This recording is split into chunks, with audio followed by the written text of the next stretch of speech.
I can't believe it. That's my fault. I can't believe I didn't catch that. Damn. Well, what's up, guys? Hey. We thought we were live. I thought we were live. And Gary, actually, this is great, though, because Gary's actually making some, I think, big news that's really fascinating. Sorry to cut you off, Gary. I'm glad I caught it now. But we're live now, November 1st. Can't believe that happened. See, yeah. I saw this guy join. I'm like, okay, we're all good. Yeah, and I was like, wait, why isn't anyone talking? Like, I just noticed, but I was also so absorbed in what you were saying, and then I kind of woke up. We probably shouldn't tell anybody that I just made $1 billion. Greg's down there. Greg's on here for it. Hey, guys, sorry. This is, again, Gary's. I'm an amateur. I'm going to make lots of mistakes. Well, let's keep going, though. Okay, so because you were on a really good roll. Guys, just to sum up what we were talking about, which you can find another time, but just to kind of get you into the weeds. Gary is, for the first time, buying MicroStrategy, right? And then we were talking about actually moving his Bitcoin into the ETF. And if I were to summarize it, Gary, because I also want to make sure I want to understand this, but I'm actually like super excited because I think this is really interesting. Even though to a lot of you Bitcoin people, this may ruffle your feathers, right? But I think I actually completely understand the logic. If you're just holding Gary, let's say Gary has $20 million of Bitcoin and he's just holding on to it, he can't borrow with it. If he borrows with it, the borrowing power isn't there. And it's a pain in the ass. As opposed to the rates are extremely high. Yep. And only get half of it.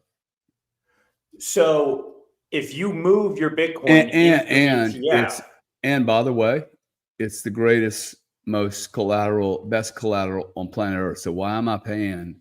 Why do I have to charge 15% to myself to borrow half of my Bitcoin position? It's crazy. So it's actually driving me. This is my point, because we started with where's the adoption level, because I just left another space that was might have been the most boring fucking space on planet Earth. And I just think that it's really important for you and I to remember this. Hey, this has to be entertaining. Finance and philosophy can be fun. I do not think it has to be so boring. And all like everybody's stiff coat.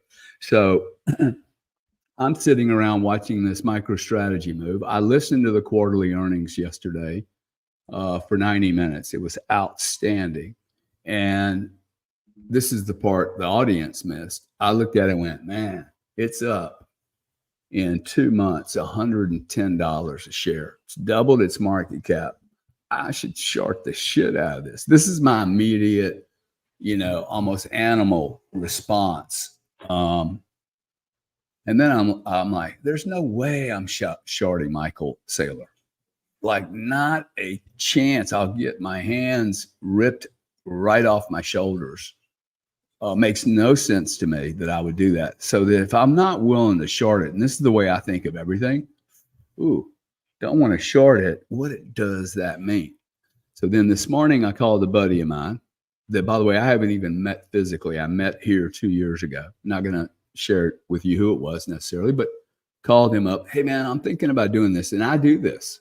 Y'all just think Gary sits in his underwear and makes decisions. I actually, if I'm undecided, I'll call somebody and go, hey, why would I not do this? And why would I? The guy's like, dude, I just moved into I've already owned MicroStrategy, but I bought some this morning. So I asked him about a couple of call options that I thought I'd get more juice from. That, by the way, I wouldn't take nearly the position that I took on MicroStrategy.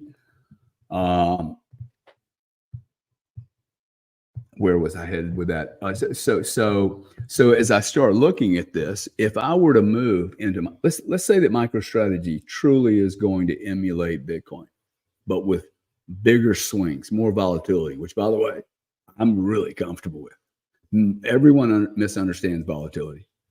But like all you guys that are scared of vol, you do not understand volatility. It is your best gift And if you can't figure out why I'm saying that, you should spend the whole weekend going, why does Gary keep saying that volatility is a gift? And the short story is, any 1 week, dude, there's a 12% sale going on at some exchange for Bitcoin. Like 10, 12%. If I could buy John Varvatos, see these shirts? I love these shirts, man. Okay, if I could buy these for 12% off tomorrow, I'd buy 10 of them because I'll have them for the rest of my life. So I don't. Most of you guys have girlfriends and boyfriends. They come home and brag to you that they saved 10% at Target, and that's their justification for buying another skirt they didn't need. Okay, I get a 10% pullback on Bitcoin, and I'm like, oh shit, it's going to zero. Like maybe it's just maybe somebody's moved some of their Bitcoin. They're offering you an opportunity. So, and listen, I haven't moved all this yet. Where I'm headed with this thought process is, and maybe the reason that we didn't go live, dude, because I was talking numbers earlier. Maybe I shouldn't just talk about the numbers, but I went through an example on the previous one that was not being taped, and it basically said we have to assume some basis. So let's say there is $10 million sitting in Bitcoin for very easy use of math. It could be 100, it could be 50, it could be 32, whatever it is. Let's say it's 10 million and it's sitting in Bitcoin cold storage. Gary Cardone, I got my little seed phrases. I have my Node 40 package. So if I die, my kids know what to do. Now, if I had all that in MicroStrategy, for instance, one, I'd have made more money by far. Two, I wouldn't have any of these issues on seed phrases. Three, I wouldn't need Node 40, which I own Node 40, but I wouldn't need it because the bank's going to do it for me. They're going to show me exactly what I did and didn't do. And I get to borrow 7 million on it at 5 and 6%. Now, I can't do that with my cold storage. You guys tell me how great cold storage is. Right now, I get that 10 million would give me 5 million at 15% interest. Okay, so less than half. Or I can go to the bank and get 7.5 million at 5 or 6%, and have more sway with them, a lot more sway. They're making their fees double or triple. They don't want to lose me. I call them up because I need $2 million for 3 days or 10 days. Oh yeah, no problem, Gary. None of that happens right now, dude. Like everything you're seeing me do, I'm squeezed in between Bitcoin, cold wallet, which gives me so little flexibility, which is one of its attributes. Okay, the cold storage security part of it is awesome. I got it, but it does come with some expense. One of those is lack of flexibility. Okay, like really, it's not. And one of the attributes of it is not so easy to do. So it pauses anybody from. I think it instills a little bit of discipline. Okay, because you can't just sell it. And yeah, when you do come to sell it. Well, that's a different story, but you get my point, right? It's not as easy as making a phone call. Am I thinking in the right direction that in a very simple sense, this is just opportunity cost? Because in your example, $7 million is what's your opportunity cost, or the gains that you could make off of $7 million being in Bitcoin is your opportunity cost of not being in the ETF right now. Is that a correct way to think about that?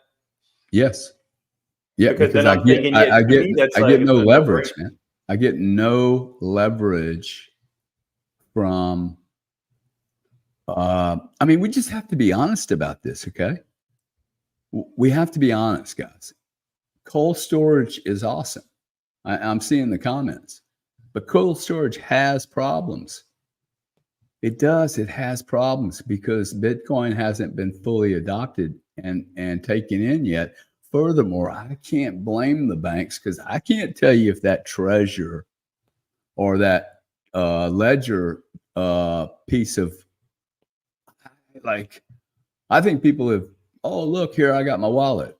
Cool, dude. But like, how much testing did it go through? Does it have any bugs? I am not qualified for that. I can't sue Ledger. Maybe I can, but I most certainly can sue Citibank if they fuck up, right? So that, like, to consider that in the comments are, hey, the banks are going to steal from you. Well, first off, the banks have never stolen anything from me. They haven't. Now, they've charged fees, and maybe that's stealing. Maybe they haven't been efficient, but they're not efficient because we live in an analog world. Anyway, I just think that these ETFs are going to be big, dude, and MicroStrategy is going to be big. The ETFs alone offer. I mean, when I called my bank up today, and they were all over it. They were like, dude, if you would just move all your Bitcoin into the ETFs, we would love that shit. Yeah. And now we're 9 months. These things are working, dude. They're getting flows. I don't think they've kept up with MicroStrategy for sure. I need to do some analysis on how the ETFs have done relative to Bitcoin. Have they tracked one for one? I do not know that. I suspect they have not. And I need to track how ETFs have done against MicroStrategy. If you haven't listened to the quarterly earnings that MicroStrategy, that Michael Saylor did on, I think it was yesterday, you are doing yourself, Sam, and everyone else, you're doing yourself, that you hadn't listened to it last night. I was surprised when you didn't know what the 2121 was. This is monster news. Even if he doesn't do it, it's monster news. He's signaling to the world, I'm ahead of your ass. There's no way you can catch up if I keep buying. If he keeps buying, literally, I don't think anyone can catch up. And unlike, I was living in the days of the Hunt Silver play. The Hunt brothers from Dallas cornered the silver market, and they did it in such a way that they pissed the government off, and they pissed I think it was COMEX off, and they changed the rules on the Hunt brothers. This is the Hunt Silver trade. Bitcoin is. Ain't no government going to fuck with them, though. Can't. Like, all the commodity traders sitting in here, you guys that know what I'm talking about, the Hunt Silver trade, I love your comments. This is a repeat of the Hunt Silver trade. We're all the Hunt brothers. And the whole trade's happening right now. And what the government and the COMEX did to the Hunt brothers will not be repeated in Bitcoin. Really, really fascinating. And I'll be able to live through two big events. Very similar. You should read the story or the book if they have a book out on it. It's a fascinating story. So, by the way, Russia is legal now to mine Bitcoin. You didn't know me 2-3 years ago, but 3 years ago, I was like, the miners will be the sovereigns. I'm not trying to be right. The miners of Bitcoin's future will be people that have zero cost of energy input. Those will be energy companies, sovereigns, who are long thermal, long solar, long any type of stranded capacity or energy. If you get 1,000 people to pump bicycles for 24 hours, they'll mine Bitcoin. If you can get a nuclear power station that's been decommissioned to generate 2 joules of energy a day, they're going to create Bitcoin. Why? Because they're going to start monetizing that stranded asset. It's just sitting there doing nothing. Taking up insurance fees, decommissioning fees, pollution fees, environmental fees, legal fees, security fees, blah, blah, blah. They're going to move to, hey, shit, man, we have 10 Bitcoin a year sitting here. That's $700,000 to generate, and the energy didn't cost anything. And when America, Mr. Biden, when you idiots go blow pipelines up, monster pipelines coming out of Russia, why do you think now Putin is Hey, we're going to mine energy. Why? Because they have so much energy that's not moving. It's Yeah. literally trapped, dude. Fucking idiots. If these people are idiots, they keep trying to think they're in their behavior says to the world, we're in total control anytime we want to blow up pipes. And now Americans and their propaganda bullshit are buying that I heard this today on a Mario show. Oh, America saved Germany and Europe because of LNG. Well, you didn't save them, dude. You fucking raped them. You shut off the cheapest energy on the planet. And then you said, by the way, we got some 20-year LNG. We can give you 30, 40, 50% premium. It's ridiculous. So you can't keep doing this. Bitcoin's going to survive through all this, dude. All these game playing, Bitcoin will do better through all these game playing. It's fascinating. If we go back just briefly to your possible decision about the ETF, I just have maybe one or two questions. One question would be, does that strategy change based on if, for example, Kamala is elected? Like, would you trust being in an ETF if Kamala is elected? I think I'd probably trust the ETF if Kamala was in more than self-custody. Really? Weird, huh? Now, in one way. Because my mind just thinks Gary can get out of, whatever this means. Right? Yeah. Gary can leave the country, go to the Philippines with cold storage. Maybe. I think people exaggerate how easy that would be. But with the ETF, Kamala could say, Gary Cardone, you're blacklisted. Hey, BlackRock or whoever freezes ETF. Yeah, but I mean, let's say I take all my Bitcoin and I'm in cold storage. They can still freeze everything. I still have all my other stuff frozen.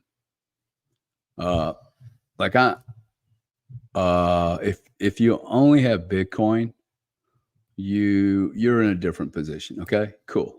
If you're buying potato chips with Bitcoin, cool. It's not the life I live. It's never going to be the life I live. I'm 66, man. Okay, so I can see. I'm just playing a very different game. Okay, I'm not playing a game for trying to buy anything tomorrow. I'm trying to create power. That's actually what I'm trying to do. I'm trying to create power, leverage, influence. Am I trying to buy a seat at the table? Absolutely, I am, dude.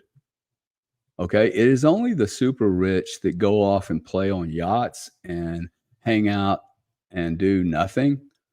Like, that's the guy you should be bitching about, right? Like, I'm sitting here, I have every intention, every dollar that I make is going to be reinvested in the world. What do you think? I'm going to take it with me to the grave and hold on to it? That would be stupid. So it's not now. If I went to Spain, by the way, we have somebody from Spain watching our live show. Welcome, Spain. I love you guys.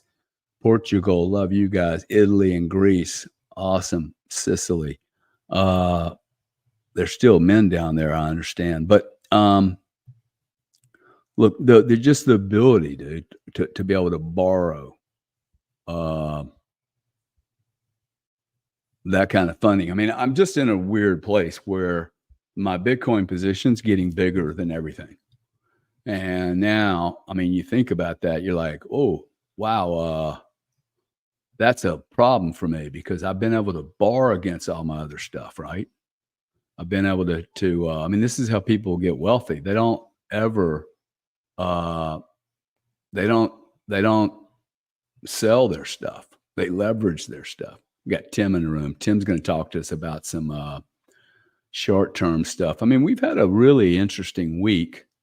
I think we've had a better week than people would have anticipated right before the election. And I think this election is going to be a big deal. In the next 5, I mean, we're in history here. In the next 5 days, we got Friday, Saturday, Sunday, Monday, and Tuesday. 4 days, yep.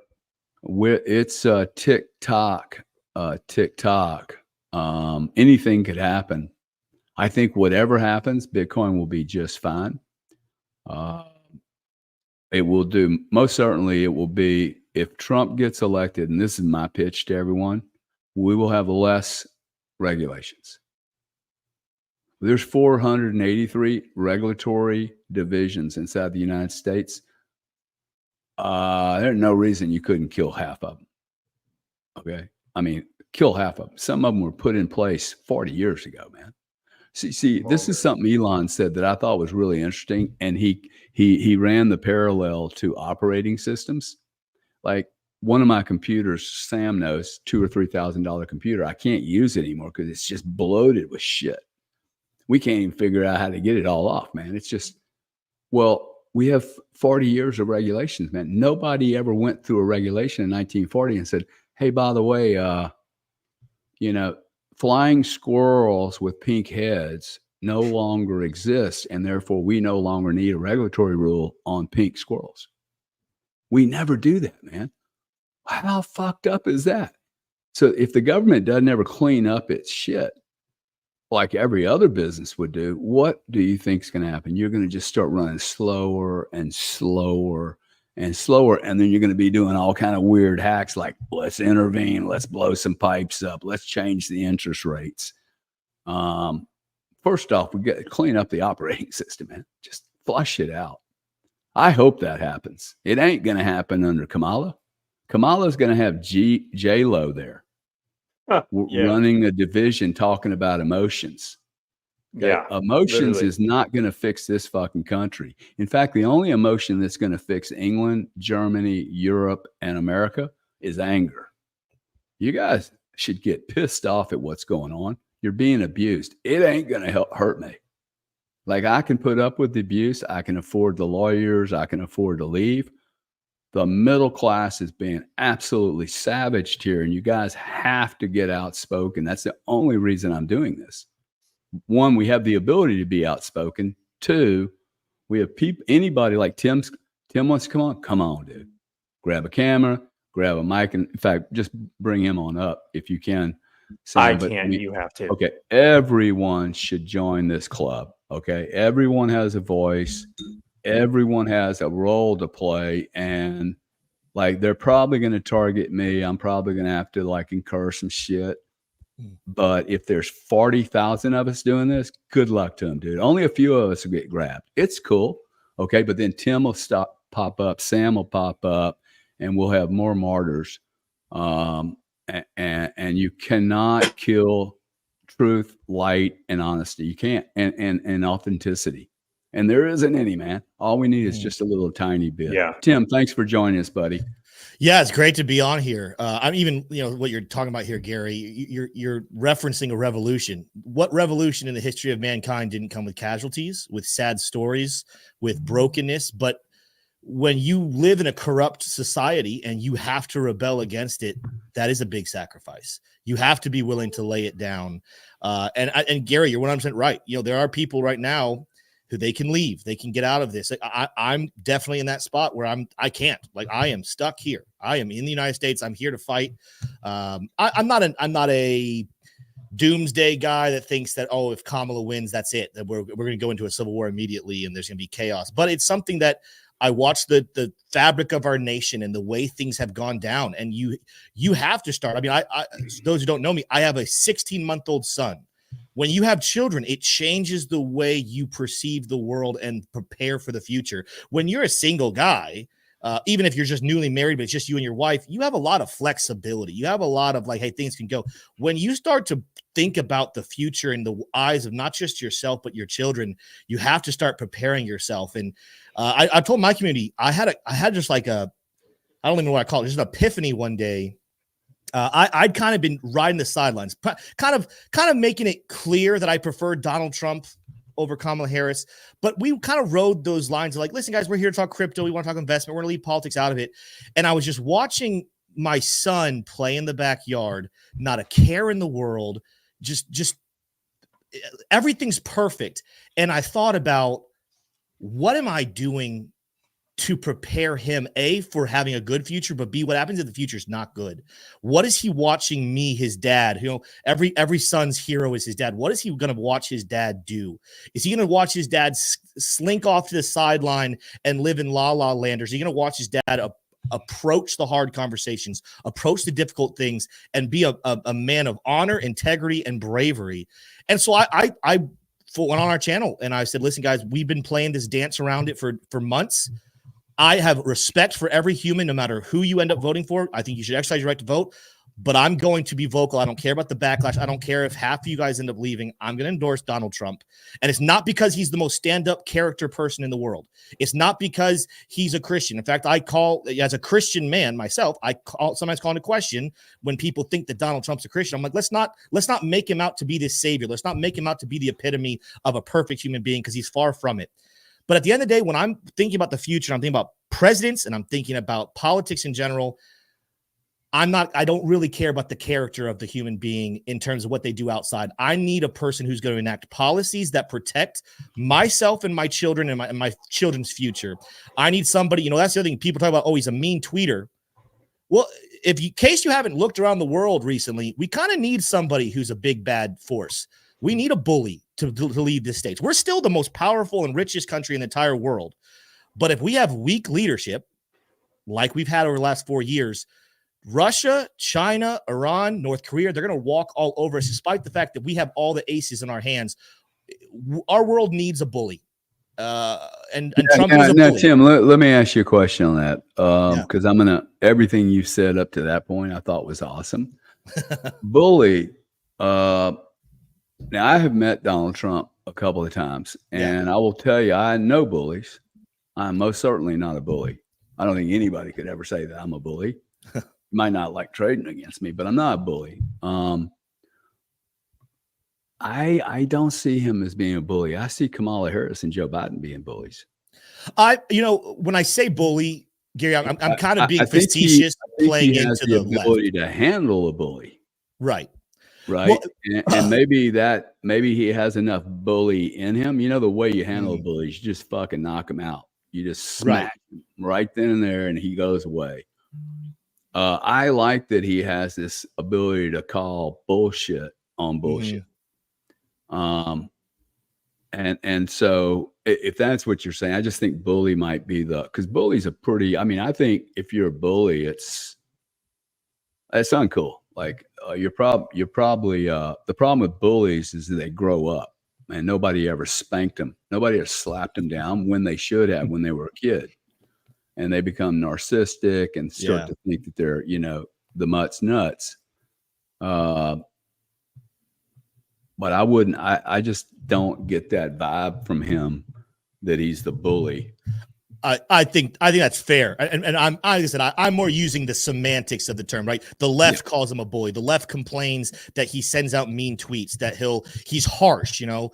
He walks into a room. People say that about me, dude. I don't think Donald Trump's ever walked into a room where he felt threatened or scared of any human being in that room, that he felt inferior. I think he's always walked into a room thinking he's top dog, and the left has labeled him bully.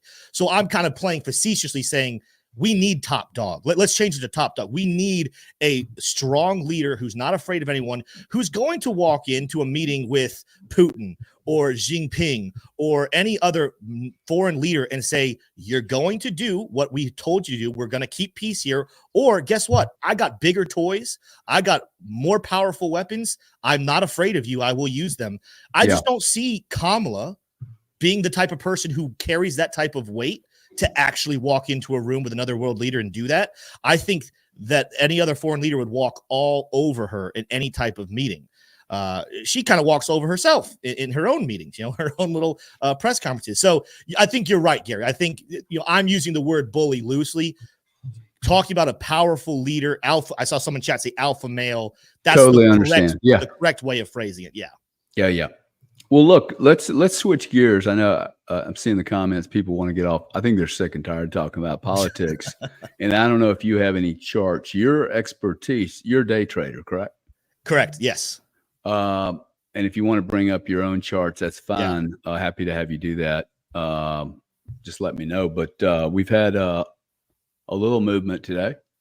You want to give us your prognosis of where we're at and where we're headed for the next, say, week? Yeah, we can definitely do that. I just shared my screen. I think you have the control over when it comes back. There we go. I love having all this power. It's just intoxicating. I'm gonna be a bully. Man. So we labeled 2 spots for a potential pullback as we were approaching the former all-time high, back up here towards 73,800. We got about $200 away from it back here on the 29th. But we put 2 marks that were going to be interesting. The first one for a pullback was going to be just below 70,000. Sure enough, we have hit that.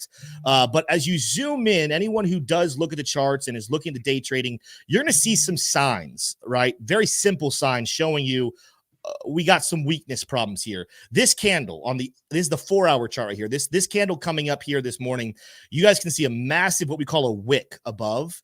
That right there with a big histogram of volume communicates that we did rally back up. We did come all the way back up to 71,600. And then in that same 4-hour candle was shot back down. That's a sign of weakness. That's a sign of what some people might call like a dead cat bounce. The best way to put it, though, for everyone is this dip more than likely is not over. And the new target we're kind of watching now, and I'm going to zoom out and show you more significance of it. It's going to be down here below 66, about 66 to 65,000. And I love what you said earlier about discounts on shirts, Gary. It's the same way. People who watch this fall down are going to freak out and say, uh-oh, that's it, the top's in. When in reality, I always remind people, before you freak out about any financial investment, zoom out, look at longer time frames, and just explore things. Even going to the daily chart, let's go back to the dip on September 7th. Look at what Bitcoin has done since that time. We have set now 2 higher highs, and this will become the 3rd major low or higher low. Let's just pretend I'm right here, and Bitcoin comes down and touches 65.4, 65.5 again, and then bounces back to the upside. That is a very major bullish trend line that is a part of rallies. Another big reason why I believe that level is very easy to hit. There's some different indicators like order blocks, a lot of liquidity in that area that I think that experienced traders are taking advantage of. It's kind of like, if I can, I will. So while retail investors are so excited about new all-time highs and they're buying, why don't I short it back down to a relatively easy level to get back down to, again, 66, 65,000. I can buy it back up, but I know if I spin the narrative correctly, retail will freak out. They're going to sell it to me. That's going to add my liquidity. And it's the winner strategy for a whale and an experienced trader. And it's the losing strategy for a newer investor who trades a lot off emotion. But the last thing I'll say here, and again, still macro, and then I'll throw it back to you guys to kind of, if you want to ask questions or make comments yourself. Let's go back to the last time that Bitcoin wrestled with a former all-time high just like this. We're going to go back 4 years ago. We're going back to November. Now, this was the end of November, but we're going back to November of 2020 when we re-wrestled with the highs of December 2017. You're going to notice here as you come in, as we got to those levels, we got close here in November 24th or so, had a nice correction. We got very close, touched the former all-time high, and still had a pullback. That percentage of a pullback, if people don't remember, was roughly about 11% of a pullback, right? We went from 19,900. We pulled back down to 17.6. And then look what happens over the next couple of weeks. We would shoot up through like a bottle rocket. We would go on to really not slow down again until Bitcoin reached 42,000. Not a small move. It's more than 100% gains. We're talking about 110% rally before Bitcoin even stopped to breathe once those all-time highs were hit. Well, coming back to where we currently are, guess what percentage of pullback back down to that 66, 65K would be? 11%. 11% pullback right in that zone. Dude, I'm not a chartist, but I was doing this last night going, hey, this thing needs to test 64 again. Right? It looks that way too. I mean, when it's just doing its deal, it's like very cool. Yeah. And people are going to freak out about it. But the other thing, I didn't say this, if you look at this blue trend line I have drawn here, going back to that high from March, yeah, we have a couple wicks kind of shooting through, but look at the rejections. I'm going to go mark them. Look at the rejections on this trend line that are pretty perfect. And then here, more recently, back on the 26th. We retested this as support. I think we can retest this line once again as support very, very easily. And again, I hope people understand this is still extremely bullish. If you don't look at a lot of charts, you're never going to find a bullish chart or a bearish chart that doesn't have these corrections. Who's going to say that we were bearish in January of 2024? Nobody. Yet during that time, during this pullback, Bitcoin would pull back 20%. Right. But no one's going to say that's bearish. It was just we had rallied so aggressively, so fast, a healthy correction to come back down and allow people to buy in a lower boat. I say this all the time. When institutions miss the boat, they bring the boat back. Right. So that concept of Bitcoin's at 49, man, it'd be really nice to buy back at 38.5. And there's a lot of support there. Well, sure enough, they did what they needed to do to bring the price back. Same thing kind of developing right here. We shot up here very quickly, mind you, in these last couple of weeks. We shot up very quickly. Bring the boat back. Let the institutions get in here one last time with a discount at 65. I believe, Gary, we're within days of getting back above 70K and never falling back down to that level ever again. The days to buy below 70,000 are numbered.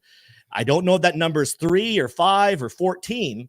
It's coincidental. The election is just days away, and there's a lot of anticipation about what will happen should Donald Trump win, which I think is the more favored expectation here. I think on the space last night, Joe said it. Donald Trump winning, Bitcoin takes off. If Kamala wins, maybe you see a little bit of a delay. I think potentially even 60K is back on the table, but Bitcoin's still bullish even with Kamala. It just has to reset the market dynamics, and you go a little bit lower if Kamala wins is my overall thought. Yeah, I agree.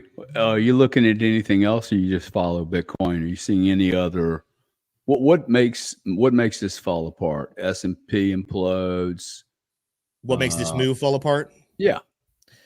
Yeah, I think it's a lot resting right now on who's the next leader of the free nation. I think there's, as I said, no matter who wins, even Kamala has at least claimed to say that she's going to do bullish things for the crypto space. That's a good thing about Bitcoin. I hope it remains this way. While I think all three of us here are more conservative, we lean that side. I think Bitcoin as a whole, it seems like more conservatives adopt than others. It's still technically a bipartisan issue, and I want it to stay that way. I want progressive Democrats to still understand the value of Bitcoin. It's been a long time since we had solid money running this planet, and Bitcoin can do that. So I'm by no means am rooting for it to become a political issue. I want it to stay bipartisan, but there's just an understanding of how the economy work and how there's uncertainty about regulation if Kamala wins, right? I think we're pretty certain what happens under a Donald Trump presidency with being favorable both not only towards Bitcoin and stockpiling it, but then also the altcoin space. If you start to go down in all these newer technologies with real world assets and AI tokens and, Web3 it's coming like a freight train. It's going to do a lot here. There's certainty about the protection under Trump. There's questions. There's not even necessarily fear, but there's questions about what Kamala will do. What will her relationship with Gary Gensler be? Is she going to reappoint him as the head of the SEC? Is she going to hire him into a place of higher roles, like maybe the Secretary of Treasury? Or would she fire him? That's not off the table that she wouldn't fire him and replace him with someone better. So they don't fire anybody, though. They don't know how to fire people. That's fair point. Nobody's been fired so far. Right. FBI director should have been fired. The Secret Service should have been fired instantly. Nobody fired in this administration. They don't know how to fire people. Mm-hmm. They hire, they pay, they continue to pay. There's no metrics. There's no audits. There's no responsibility. People that are irresponsible do not hire responsible people. People that don't run audits on themselves don't require the people to do audits. They're fucking criminals, okay? Mm. When there's a black box, when you don't offer up transparency to people, there's always crime. Period. 1,000 fucking %. It includes the Vatican. If the Vatican has 8 million documents, they're not willing to show the rest of the world, they must be hiding something. That's my view. If the Jews are doing the same thing, you're hiding something. If the Italians are doing something, I don't give a fuck who it is, dude. It's a lying human being. It's not even racist. You're a liar, and I'm not. I don't lie. I don't intentionally try to deceive people. And like, I think we've just been very, very short-sighted and probably not holding people accountable. But Oh, you have 100%. to am I a liar, a cheat, and a thief? If I am not going to call on liars, cheats, and thieves because I don't want anybody looking at me. Mm. So, like, I'm calling it out now, dude. I'm tired of my reputation. I'm tired of worrying all the time. I mean, I'm getting ready to do a live space hopefully today. I got really ill yesterday, but on this announcement by an investigation that was done on the FTC that should terrify you people. If you're an American, especially you, dude, Tim, or any podcaster, dude, go look at the Lena Khan, CEO or head of commissioner of the FTC, and her band of crims have literally been, hey, you guys, the investigation went on. It's like, you guys are no better than the SEC. You are using your office to penalize and harm companies. You've politicalized your operation. I mean, it's a heinous report.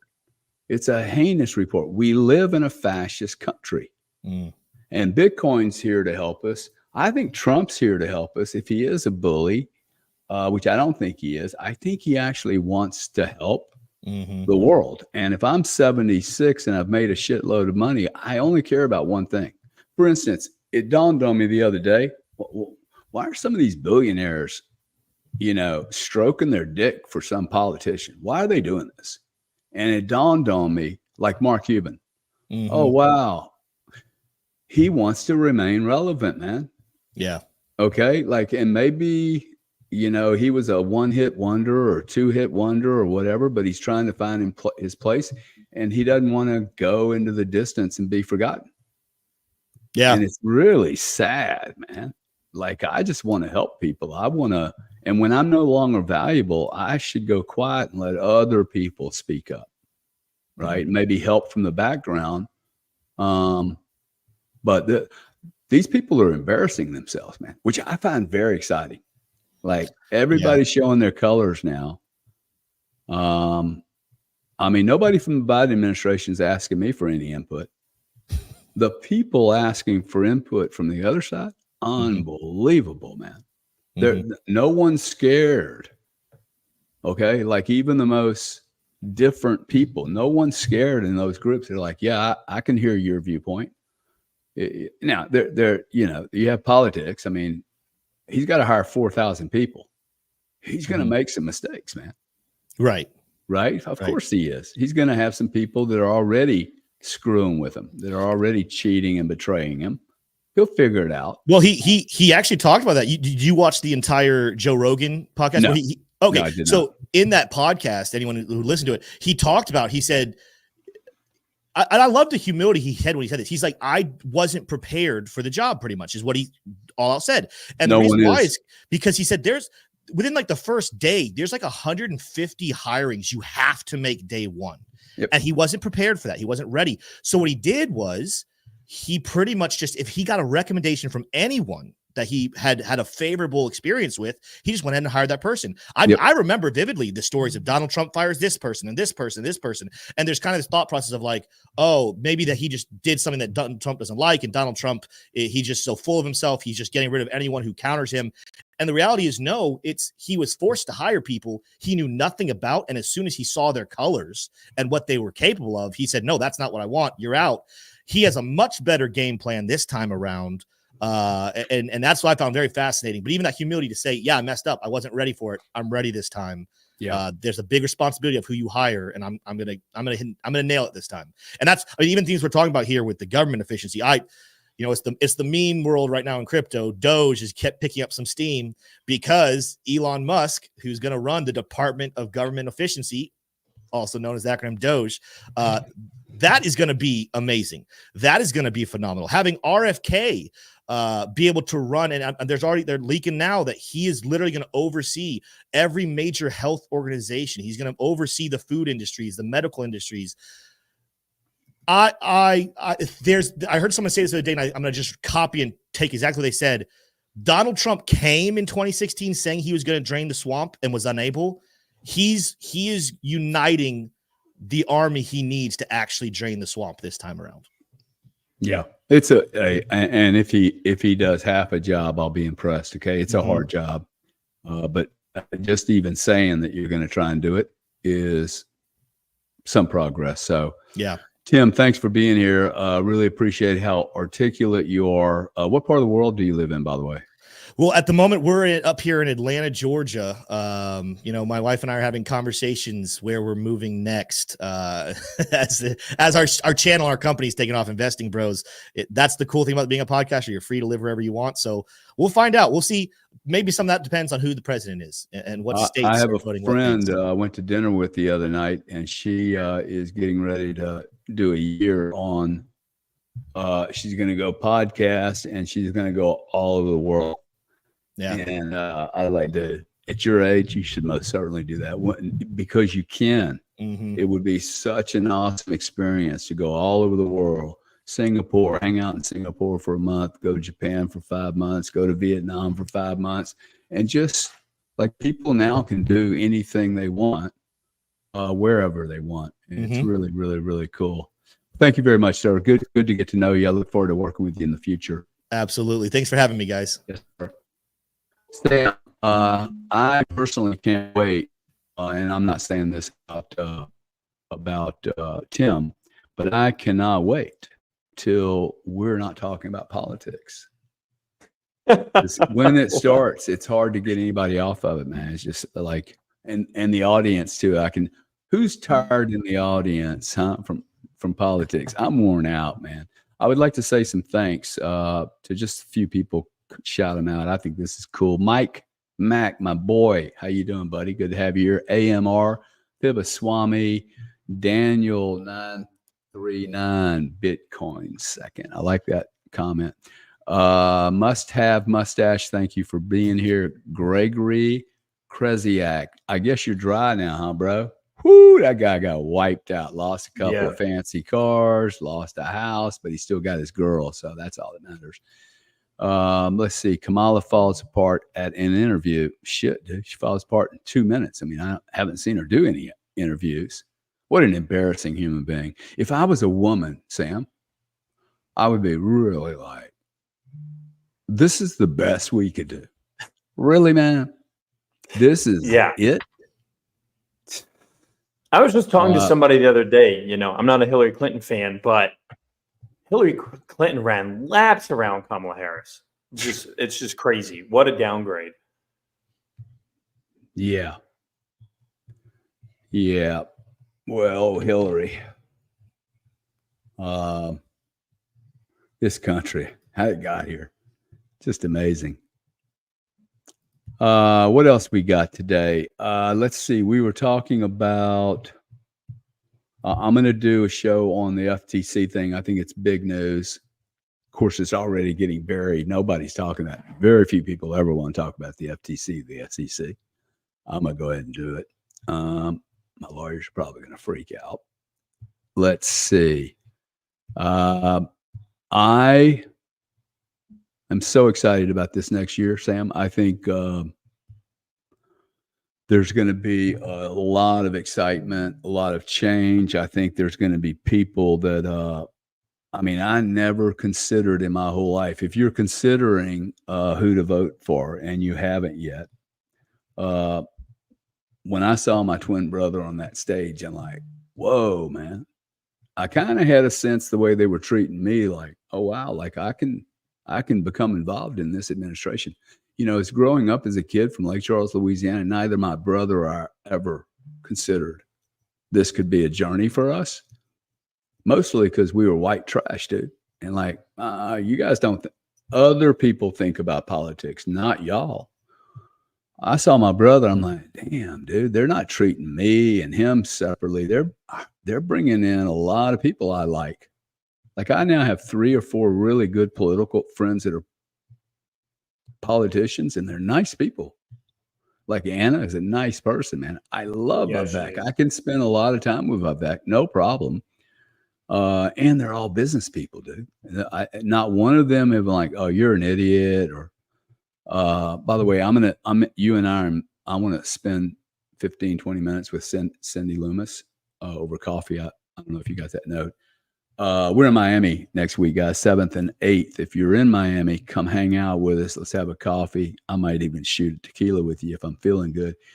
Let us know if you're there, and love to meet up. I'm going to the Proppy presentation. I think Mike Cagle's there from Figure, and then there's the Proppy team, Tim Draper, and some other people. That'll be interesting. It's an NFT thing.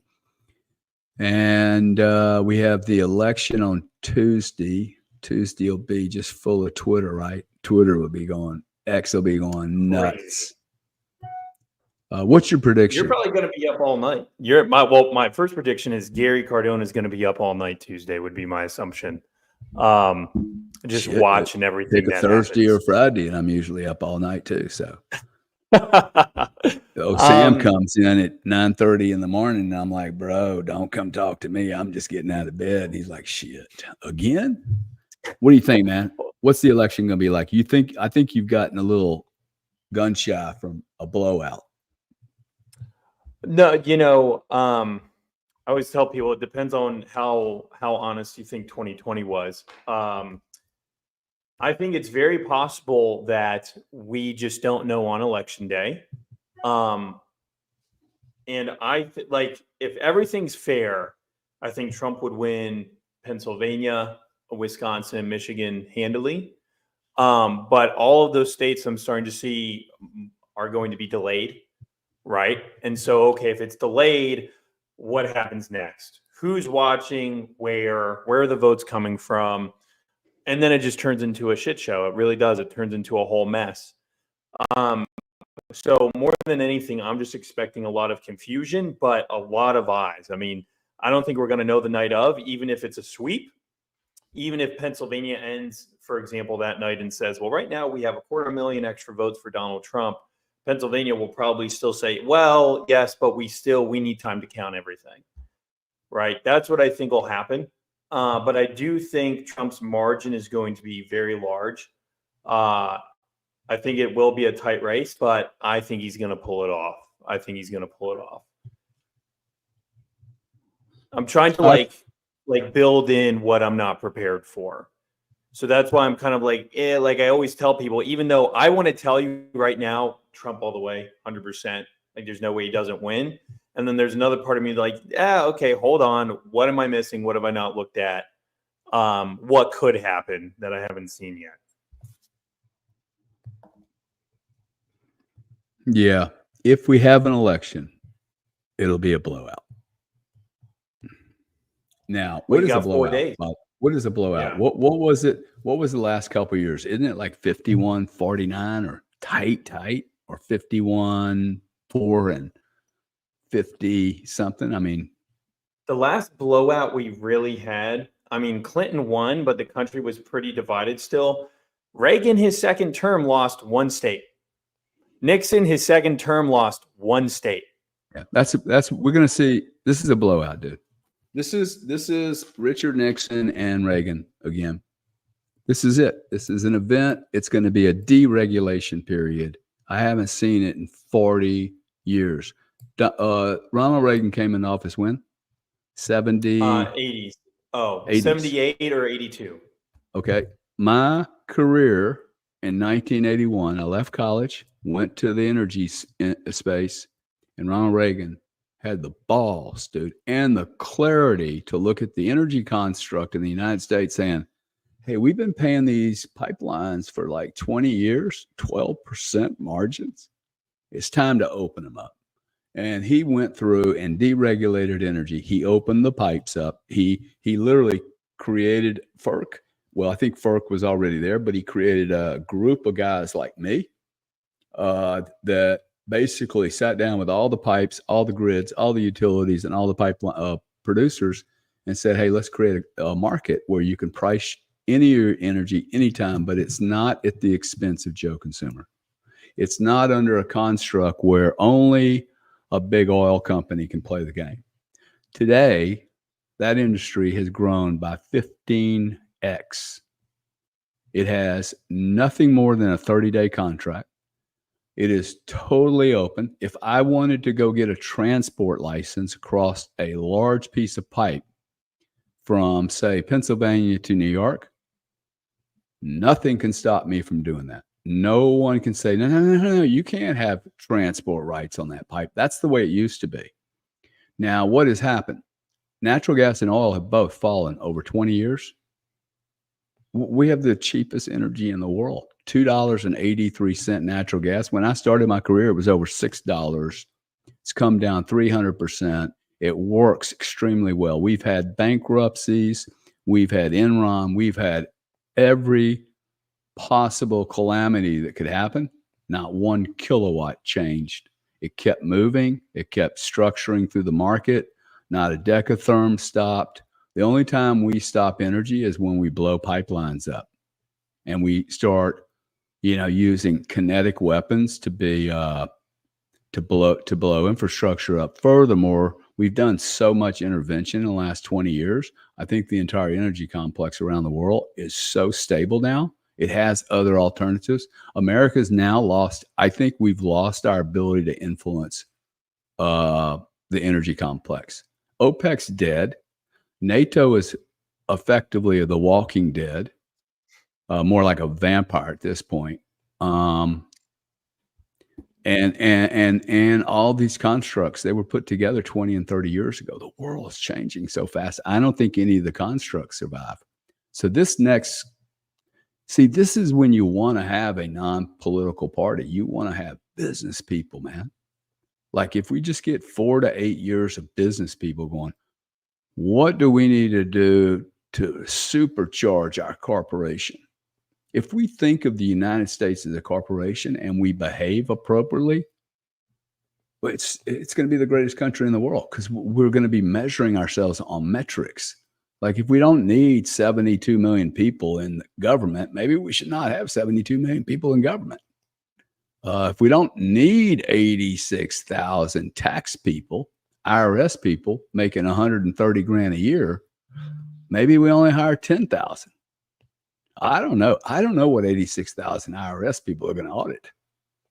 Like that's a lot of audits. Okay. If it's going to do crypto, it's going to do 0.83 crypto holders per human being.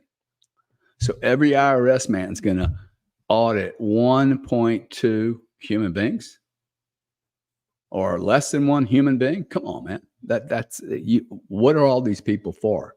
If you want to turn into a draconian fascist police state, most certainly hire more prisoners, hire more internal military, hire more fund prisons more, which is another big thing of mine. I just don't understand why we got that many people sitting in a cage when they could be building a highway. We're sitting there paying them like what, $200 a day or $100 a day to feed them. I can put them to work, man. Yeah, or more. Or more. I think it costs $45,000 to house a prisoner a year. In California, it's $135,000. And that's before you take into account the society ills that come from that. How many children don't have a dad because their dad's locked up in prison for 6 years for smoking dope? Come on, man. That's an extreme cost, right? If we get back to just everybody does what they want to do, we don't hurt each other. We're not overly regulated. That's what got us great, man. I'll tell you a funny story. It's not a funny story, but a really touching story. It's 1996 or 7. I'm in the first class division of United Airlines flying over Chicago from London. I'm flying with a British friend of mine. His name is Barnaby. And he's looking out the window. And, we're at 38,000 feet and it's winter. And when you fly over Chicago or Illinois, you see the grid. And it's all this white, but all the streets were, brown. And so he could see the grid and he looked down. Now, this is an Englishman, okay? This is a guy that's a proper Englishman. His country's been around for thousands of years. He's very proud of his country. He started crying. literally sobbing. I said, what's the deal? He had known me for 3 or 4 years, and he was really touched by the American spirit. And I said, dude, what's happening? He said, look what you guys built in less than 100 years, dude. It's fucking amazing. Wow. And from 38,000 feet, you know, the most impactful people that have touched me about how great America is are non-Americans. It is amazing how many Russians I've met, and Ukrainians and English people. They're like, dude, your country is so awesome. And his crying was, look at what you did in less than 100 years. We can't do that anymore. We are so slow at everything. And if you love regulation, vote for Kamala Harris. If you love the old way we used to do things, which is break it fast, fix it, be responsible for it, but grow, advance, become better, try things, experiment. If you fuck up, fix it. Okay. I'm not saying you got to just have collateral damage everywhere, but we used to be the leader. And we are no longer the leader in any area, in education, in finance, in ideas. We're becoming almost the leader in being a fascist military arm, highly politicalized, snowflakey as shit. We have a nation that, I mean, there's so many things that Trump, like I would love to go into this administration to fix. There's the fix here. There's so many big problems that it's almost impossible not to fix them. 92% of all the opiates consumed in this world, drug painkillers, is Americans. Something wrong, dude. When you make a product that's really good and only 92% of your consumption all comes from one country. Okay, same country that consumes 25% of all the energy on planet Earth, and we make up 2.5%, 3% of the population. When 40% of the world still cooks on wood. I have 7 air conditioning units in this house, plus 2 in my paint room. Okay, like we live a great life, man. And we are fucking it up by the day. We are taking advantage of ourselves. We're being naive. We've lost our responsibility for what we have. We should all be getting on our knees every day going, whoa, man, we got lucky. Instead, we complain, we don't vote, we bitch, we listen to stupid shit. We follow celebrities who do nothing but pretend to be another human being, which is awesome, okay? I like going to theaters, but they have no business being in our politics or running our business. They don't tell the truth. That's their job, man. Their job is to create a fiction world. The problem is when you're trying to survive and raise children and go to school and create a lineage, fiction doesn't work. People have to start understanding what is true and what is not true. And we if all we did was that, hey, look, I just would like to know the truth of my prior 50, 60 years. I would like to know who killed Kennedy, Martin Luther King. Let's just pull all the shit out. That's all we're fighting over, dude. We're fighting over 60 years. Can we please let us know who was the criminals? It is not going to surprise many of us. Okay. And what's the big deal? Oh, some of them are still alive. Wow. Well, how long are they going to live, dude? I mean, like their families are going to be alive. Was it Winston Churchill? Because Winston Churchill's family is going to get obliterated if we find out he was a really, really bad guy 100 years later. Look, if I'm a bad guy, tell the world about it, dude. Like I'm going to die one day. Tell the world if I was a bad guy. No problem. I do not know what the deal is. And there's 250 million people here. We should all just say, hey, fuck this. It's not even a question now. They tried to assassinate Trump 3 times already in the last month and a half, and we're still not demanding, hey, we should demand this information come out because it's the same guys. See, they got away with it. You get away with one infraction one time, you will repeat it a second time. I got a speeding ticket this morning. Guarantee you I'm not going to stop speeding. Why? Because I can pay the ticket, man. I can afford almost any cost they put on me, including you can't drive anymore. That's the first thing I'm thinking. How many of these do I have now? Do I have to hire a driver? So like, it's just not, now if they took my car away, that'd be different, right? If every time, I won't go there, but that's a bad analogy, right? Enron cheated on a crude deal in 1983. The crude deal they cheated on and the technology they used, 25 years later, exact same trade they put on. So, because when you get into fucking stress, you're like, okay, what can I do? Oh, you remember that thing we did back in 83? It worked. Right. The last 2 years we had announcements of rich people buying their way into universities like Harvard and others. And now all that story's kind of gone, but that's a horrible country to live in.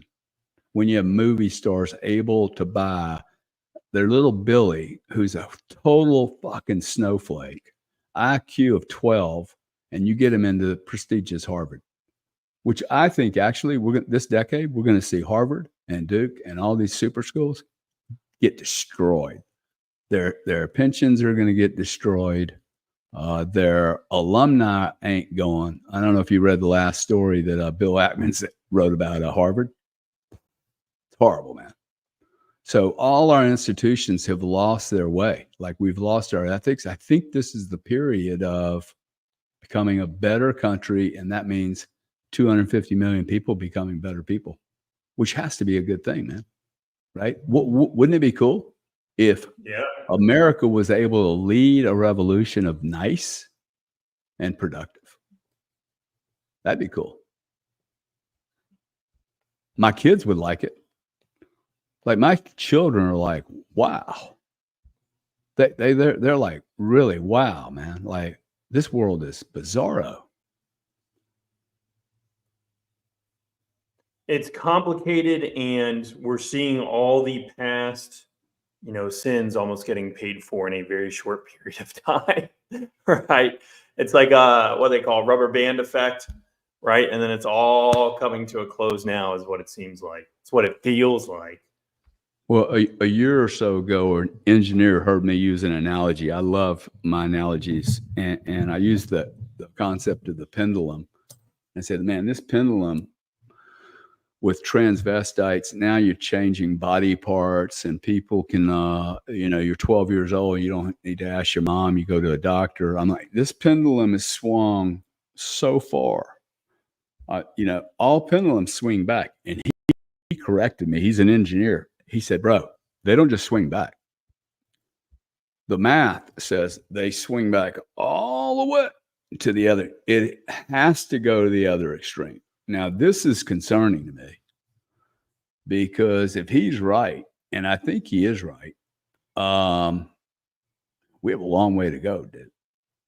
Like, we're in the first inning of making that swing, and there's already a shitload of tension. I mean, a shitload of violent attention. Orlando has, 3 people dead in Orlando from last night. I mean, the world's, this is just America too. It's unstable everywhere right now. And I think that's what that Bitcoin is really very interesting to me, that it's come into this arena at this particular time. 10 years ago, 20 years ago, we weren't ready. So it's here. It ain't going away. And it may actually be a bridge to a really cool future. That's what I'm hoping for, right? That it's really offers us a bridge, at least a few of us, to get off this. I mean, this isn't just about fiat, right? This is also about ethics and honor. It's not just about the money. Yeah. Agreed. Anyway, guys, thank you very much for being here. Sam, if you have anything else, just interrupt. No, I think we're good. Are you going to be doing a spaces over the weekend or anything Saturday? I think I'm you have anything doing. Planned? yes, I will do a space. I'll do a space to Saturday. Sundays. And then church excuse me. Sunday, 10 a.m. Yeah, church with Cardone on Sunday. Now, guys, I'm not trying to offend anybody with the term church. I've already got my diatribe of churches are churches, and you're not. I just hold a little space on Sundays, man, for those people that don't have a church to go to, for those people who are lonely on Sundays, for those people that want to bring maybe their look. I don't see anyone else doing this. Okay, so I'm gonna try. I'm going to try to stop criticizing institutions. And when I do want to criticize them, maybe do something about it. And this is my way of saying, I'm going to start church with Cardone on Sundays. Somebody wants to join, awesome. We're not going to be talking about Bitcoin. We will be talking about being good human beings and helping other people. And what are the most important principles to have a great life? I'd love you guys to bring your family members. I do drop the F-bomb every now and then. I'm sorry. It's one of my favorite words. Your children most certainly are hearing it. Okay. I went and picked up my daughter last night, who's 14, amongst 47,000 kids, all trick-or-treating, and the fuck bombs, shit bombs, and other worse words. Thank you, Bobby. I couldn't believe it, dude. Kids are smoking cigarettes and the words that are coming out of their mouth. And my girls just looked at me and went, yeah, dude, you barely cuss compared to our friends. I mean, and they don't even know what the words mean, by the way. They're using words that, so church on Sunday, I'm really excited about this, actually. It's like I have no pushback on doing church on Sundays. And you know that I have this little weird thing. Oh, we have to go live. I don't want to go live right now. I hate doing it. But on the church still. I just thought this the other day. I'm like, wow, let's do church, man. And I miss not having some place to go. I mean, I don't want to go and sit in a cold church with wooden pews and you can't do anything. That's a little. Anyway, I think the future's awesome, dude. The future's bright. I'm excited about it. I'm going to have a great weekend. I'm going to do a lot of painting and watch Bitcoin grow. I think I'm very fortunate. I'm really glad to be alive in this period. So one thing everyone has to do before 10 p.m.